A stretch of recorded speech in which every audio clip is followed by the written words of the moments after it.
Jilli qondaaltota olaanoo mootummaa federaalaa Afyaa'ii mana maree bakka bu'oota uummataa obbo Taagasaa Caafoon durfamu Maqalee seeneera.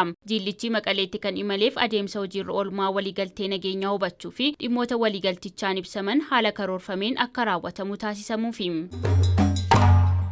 Waggoottan lamaan darban qormaatilee keessaa fi alaa Itoophiyaa mudatan dandamachuun injifannoowwan galma'aan Itoophiyaanonni tokkummaadhaan waa hedduu hojjechuu akka danda'an kan itti agarsiisan ta'uu ittaanaan muummee ministeeraa fi ministeerri dhimma alaa obbo Dammaqaa Mokonnin ibsan. Waltajjiin leenjii ambaasaadarota Itoophiyaa bakka bu'uun guyyoota garaagaraa turaniif laatamuu eegale.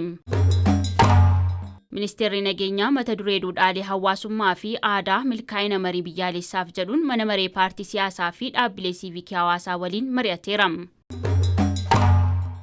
Balaa daldala siyaasaan dhufu xiqqeessuun badhaadhina biyyaaf hojjechuu qabnaa jedhan hoogganaan ittaanaa fi itti gaafatamaan damee siyaasaa waajjira paartii badhaadhinaa damee Oromiyaa Dr. Biqilaa Hurrisaa.